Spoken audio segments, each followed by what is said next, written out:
Je veux commencer cette vidéo en vous disant merci. Merci parce que grâce à vous qui me suivez chaque jour, chaque semaine, nous avons pu créer une grande communauté pour aider des milliers et des milliers de personnes à immigrer au Canada. Donc je me sens aujourd'hui redevable envers vous et je suis très sincèrement honoré de vous servir. Donc je voulais vraiment, pour ceux qui s'abonnent, vous dire merci. Et je voudrais vous demander un service. Si vous voulez immigrer au Canada et que vous voulez que cette chaîne vous aide sur le long terme, sur les années à venir, que nous puissions créer une grande communauté, aider encore plus de personnes cette année, cela passe par une simple chose. Une chose que tu peux faire dès maintenant. Simplement appuyer sur le bouton abonner. Tu peux t'abonner parce que si vous vous abonnez, la chaîne va grandir. Nous allons toucher plus de monde et nous allons aider plus de personnes à immigrer au Canada grâce à l'information, grâce à la formation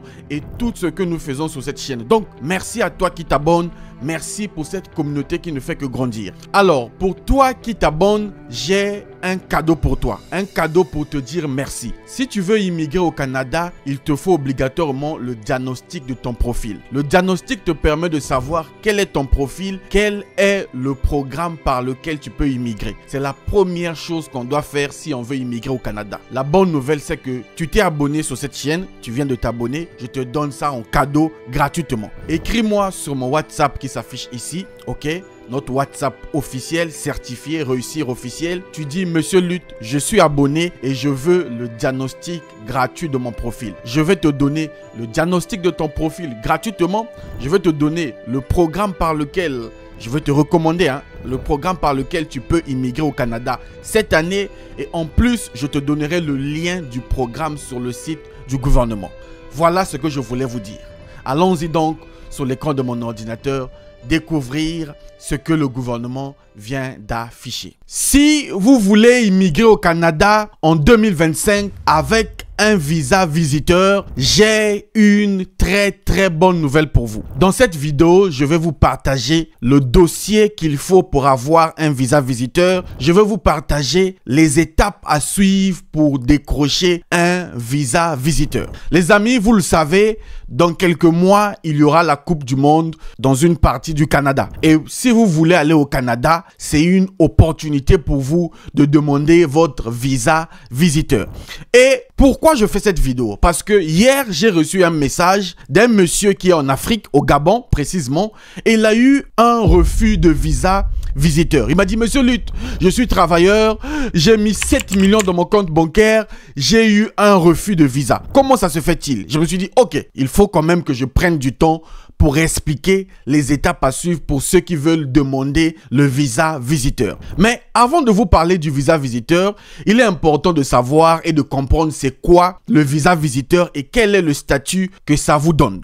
Alors, au Canada, vous pouvez venir soit en tant que résident permanent, soit en tant que résident temporaire. Alors, quelle est la différence entre les deux? Un résident temporaire, par exemple, c'est quelqu'un qui vient au Canada pour une durée limitée. Tu ne viens pas pour t'installer, tu ne viens pas pour rester toute la vie. Non, le Canada peut te chasser à tout moment parce que tu es un résident temporaire. Donc, quand vous choisissez vos visas, il faut savoir quel est le statut par lequel tu veux immigrer. Si tu es parti avec le statut d'un résident temporaire, sache que soit tu auras la possibilité d'évoluer, donc de devenir résident permanent, soit on va te chasser parce que tu n'es pas venu pour rester. Et dans la catégorie des visas temporaires ou dans la catégorie des résidences temporaires, on retrouve 3 types de visas. Le visa visiteur, le permis d'études et le permis de travail. Mais les 2 autres types de visas, dites-moi dans les commentaires si vous voulez que je parle du permis d'études, si vous voulez que je parle du permis des travailleurs temporaires, je ferai d'autres vidéos. À vous de réagir dans les commentaires. Mais dans cette vidéo, je vais parler du premier type de visa, le visa visiteur. Alors, déjà, qui peut demander le visa visiteur? C'est une personne qui a une raison valable d'immigrer au Canada pour aller visiter. Alors, quelles sont les raisons de visiter le Canada? Premièrement, ça peut être du tourisme. Vous travaillez, vous avez le droit d'aller visiter un pays. Ok? On peut visiter Dubaï, on peut visiter la France, les États-Unis. Le Canada aussi mise sur le tourisme. Donc, toi, si tu veux aller visiter Toronto, le Québec, oui, c'est dans tes droits. tu peux aller visiter, mais à condition de respecter les conditions, à condition d'avoir le dossier solide. Mais je vous dirai ça dans quelques minutes. Deuxième raison, à part le tourisme, c'est peut-être des raisons professionnelles. Tu es un homme d'affaires, tu veux aller participer à une conférence, tu pars pour le travail, tu pars pour te former pendant des sessions de formation. Tu peux demander le visa visiteur pour aller faire tes conférences, pour aller participer à des choses. Donc oui, ça peut être une raison d'aller au Canada en tant que visiteur.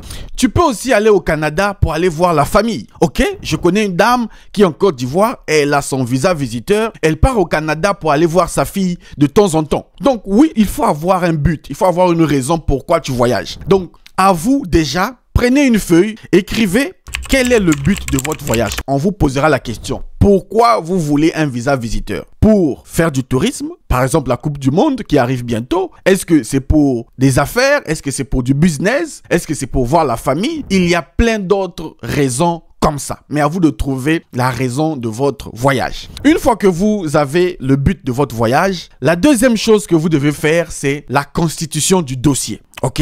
La constitution du dossier, je vais vous donner ça, j'ai rien à cacher. Toutes les informations que je vais vous partager, je ne les invente pas. Toutes les infos, tu peux les retrouver sur le site du gouvernement du Canada sur www.canada.ca. Dans l'onglet immigration et citoyenneté, dans la partie visiter, tu auras toutes les informations. Écoutez bien, le dossier, tu dois constituer un dossier. La première chose, c'est un passeport. Ok? Si tu n'as pas un passeport, je ne sais pas où est-ce qu'on mettra ton visa. Je ne sais pas si on doit mettre le visa sur le front, mais il faut le passeport. Maintenant, si ton passeport expire dans 3 mois, c'est pas évident. Dans 6 mois, c'est pas évident. Tu dois au moins avoir un passeport valide de plus de 6 mois. Si ton passeport expire bientôt, va renouveler déjà. Surtout, je ne vais pas citer mon pays. Dans mon pays, il te faut même 2 ans pour avoir un passeport. Donc, c'est maintenant qu'il faut faire ton passeport. La deuxième chose qu'on te demande, ce sont tes antécédents de voyage. Monsieur Luth, c'est quoi les antécédents de voyage?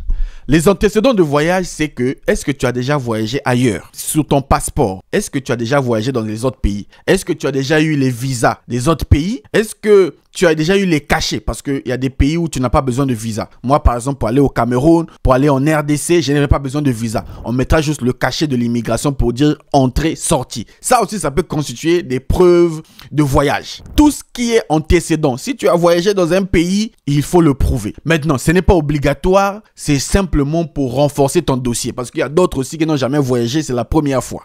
Mais l'idéal, c'est d'avoir quand même des antécédents de voyage dans d'autres pays. Ça peut aider. Ça, c'était le deuxième point. Troisième point, c'est ce que moi j'appelle l'itinéraire de voyage. L'itinéraire de voyage, c'est un document où tu dois expliquer tout le processus de ton voyage. Depuis le premier jour où tu montes dans l'avion, que tu arrives au Canada, tout ce que tu vas faire jusqu'à ce que tu vas revenir dans ton pays, tu dois l'expliquer. Si vous voulez, dites dans les commentaires, ok, je ferai une vidéo pour vous montrer comment constituer l'itinéraire de voyage. En réalité, l'itinéraire de voyage, c'est simplement dire, ok, moi je voyage le 15 décembre, par exemple, je quitte l'aéroport Agostinho Neto à telle heure, grâce à ce vol que j'ai réservé, je vais arriver au Canada dans telle ville à telle heure, je vais quitter l'aéroport pour tel hôtel. Alors, le deuxième jour, je vais visiter ici, ici, ici, ici. Voici les choses que j'ai pu réserver. Ensuite, le troisième jour, le quatrième jour, j'irai là. Tu expliques ton voyage concrètement. C'est une lettre explicative parce que la personne qui va lire ton dossier,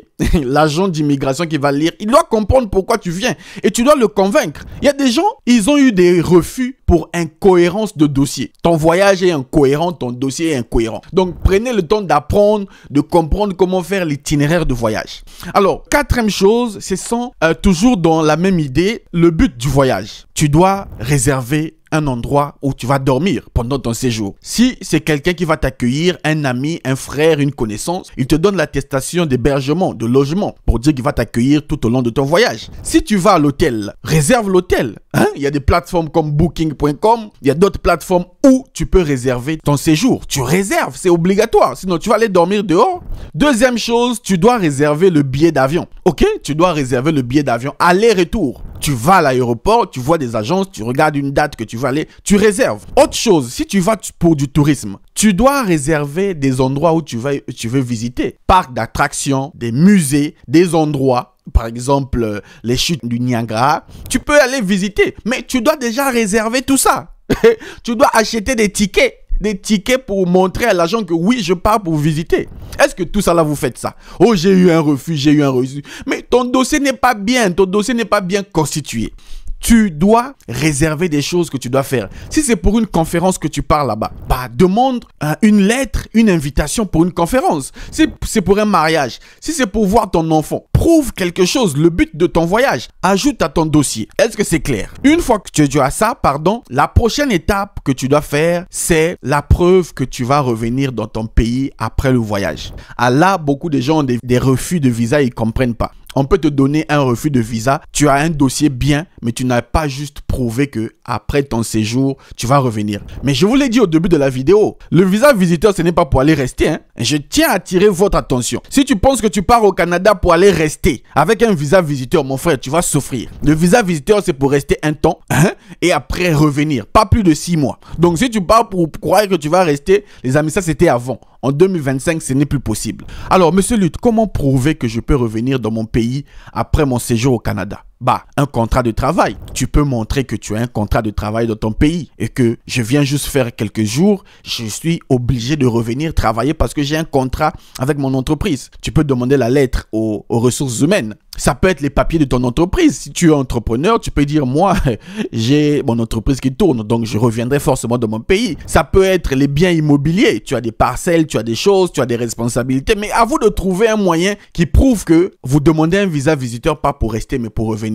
À vous de chercher. OK? Et la dernière chose, ou l'avant-dernière chose, c'est l'argent. L'argent. Il faut avoir les fonds suffisants pour tout ton séjour. Et tu dois le mettre sur ton compte bancaire. On va te demander le relevé de ton compte bancaire des 6 derniers mois. Il faut qu'il y ait des mouvements. Un compte ne peut pas vivre seulement d'un coup comme ça. Non. Il faut les 6 derniers mois, les relevés des 6 derniers mois. Et il faut que ton conseiller ou ton gestionnaire de compte puisse te donner l'attestation de compte créditeur. Il doit avoir l'argent sur ton compte. L'argent pour tous les séjours. Billets d'avion, hôtel, voyage, balade. Il faut l'argent. Si tu n'as pas l'argent, le visa visiteur met à la poche et va jeter. Le visa visiteur, c'est pour ceux qui ont l'argent, veulent profiter de la vie. OK? Et enfin, tu seras obligé de remplir des formulaires. Ça, ce sont des formulaires IMM. OK? Il y en a plusieurs. Oui, il y a plusieurs. IM 4557, IM 4575, je ne connais pas. Mais tu vas remplir des formulaires. Donc, une fois que tu as rempli tous les documents, je n'ai pas tout cité, mais il y aura d'autres documents qu'on va te donner. Tu vas venir en ligne sur le site du gouvernement du Canada, www.canada.ca, onglet immigration et citoyenneté, visiter, créer ton compte. Tu vas créer ton compte en ligne, c'est gratuit. Tu vas faire le test d'admissibilité pour voir si tu es admissible au visa visiteur. Et sur ton compte IRCC, on va te donner un endroit où tu vas télécharger tous les documents en format numérique, PDF. Il n'y a pas de papiers. Oh, je prends les papiers, je vais déposer. Non, ça se fait en ligne. Tu soumets.